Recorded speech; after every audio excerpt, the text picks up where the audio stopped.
Good day, everybody. Welcome back to the channel. It is off-grid in Africa, and today I want us to talk about solar panels. So obviously solar panels are a key component in solar energy because they capture the sun's light and convert that into energy for direct usage or for storage until later usage. Now, there are two main kinds or types of solar panels. So we have the monocrystalline solar panels and the polycrystalline solar panels. Monocrystalline and polycrystalline solar panels differ primarily in their silicon crystal structure, and this affects efficiency, cost, and appearance. What you're currently looking at, these panels are monocrystalline. So monocrystalline panels are made from a single silicon crystal and are generally more efficient and have a sort of a sleek black appearance as you're looking at, but they are more expensive. Polycrystalline panels, which I actually don't have any, I used to, are made from multiple silicon fragments. As such, they are more affordable, but unfortunately are slightly less efficient and have a sort of a bluish speckled look, if you've ever set your eyes on one. So obviously a solar panel is made up of multiple solar cells. You know, the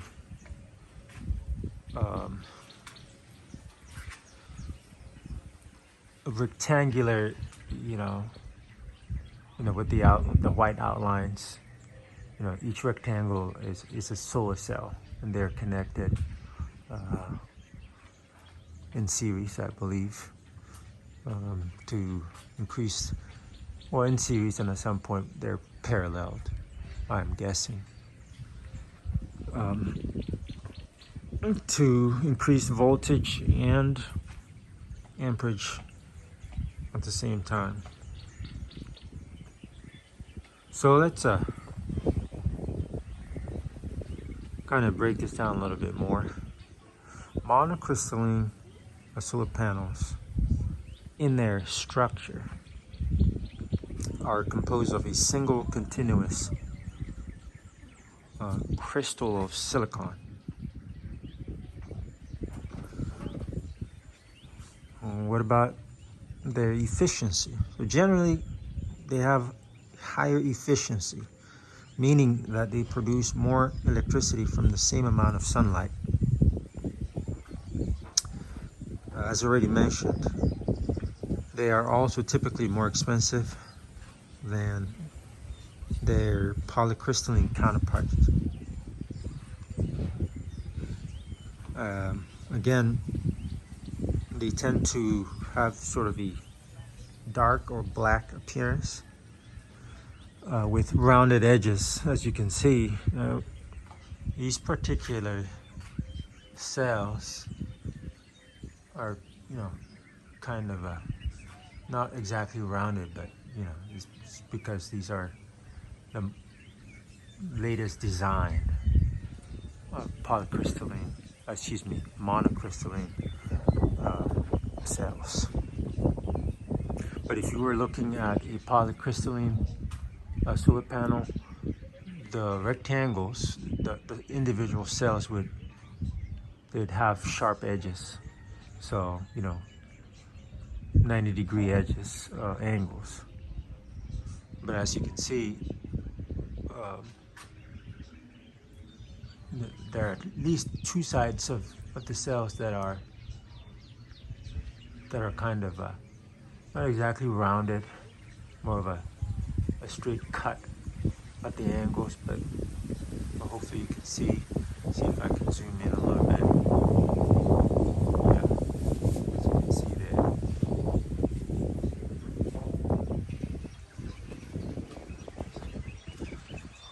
All right.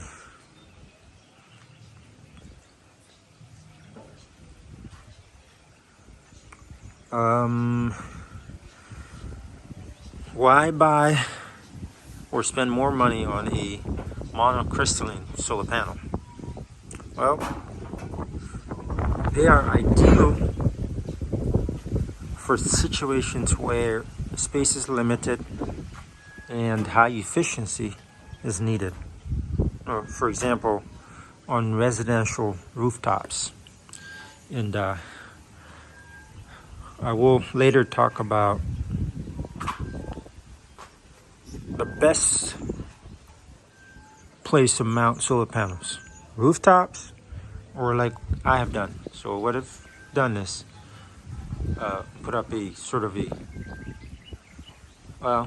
it's a wooden pergola or pergola, however it's pronounced. And I'll tell you later why I've done this. But let's look at polycrystalline solar panels. So in their structure, how they differ from monocrystalline solar panels is that they are made from multiple silicon crystals melted together. Consequently, they are lower in efficiency than monocrystalline panels. Cost-wise, they're also more affordable. And in appearance, they look blue, as already mentioned, with a speckled or fragmented look. They are ideal for larger installations where cost is a primary concern. For example, on a solar farm. How do the two compare when it comes to longevity? Both types of panels typically have a lifespan of 25 years or more. What about their performance in heat? Monocrystalline panels tend to perform better in hotter weather. I am in West Africa right now, where it does get hot and humid, so it made sense for me to go with monocrystalline solar panels. What about aesthetics? Looks? No, not that. At the end of the day, looks are that important, right? But monocrystalline panels tend to perform, we're done with performance. In temperatures, we're talking about aesthetics now. Monocrystalline panels are often preferred for their sleek black appearance. And I think we can objectively agree that these aren't too bad on the eyes. If space is limited, monocrystalline panels are a better choice due to their higher efficiency. And I have found that to be the case in 7 years that I have been DIYing in solar installations. That's exactly the case. So it costs a little bit more, but you'll save space and get more out of them. Now,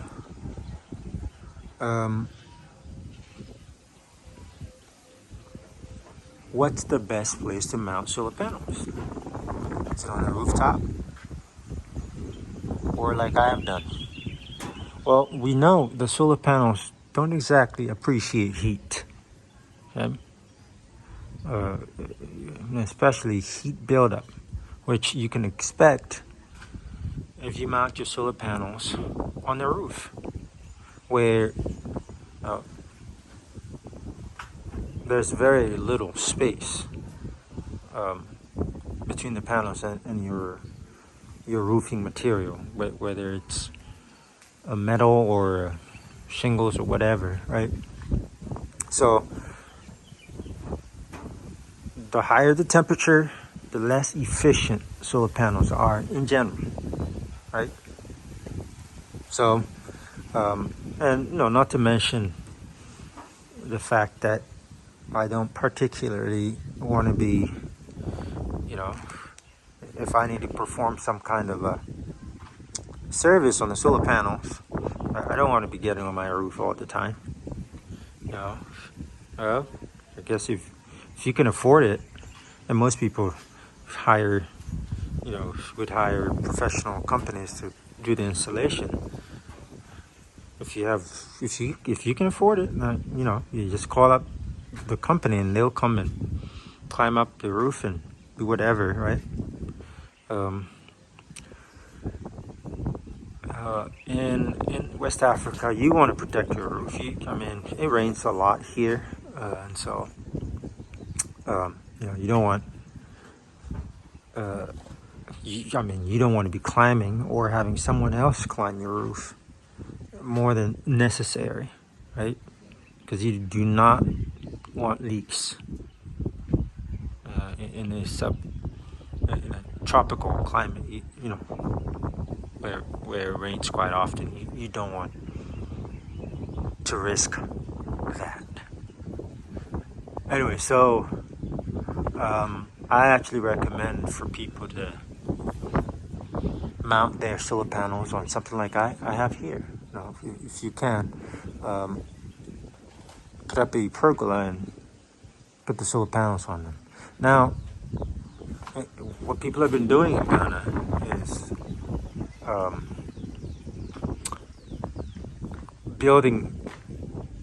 having buildings with ridiculously high roofs. And I understand it is to limit the chances of a leakage, and also to kind of present the building in a way that it is easily seen, I suppose, which in my view is rather shallow, but to each his own, right? So if you're going to do a pergola, you can't have a high roof. Reasonably, good. I think that's a lizard. There he is. Well, anyways, excuse that. Anyway, so you don't want too high of a roofing system. That way, the sun can easily hit the solar panels, and these work really well. I don't have to worry about heat. No, they are going to get hot to some degree, but if you have a breeze, there's a ton of space, as you can see right here, and the panels are able to breathe. There's air circulation, so they don't get overly hot, and work fantastically.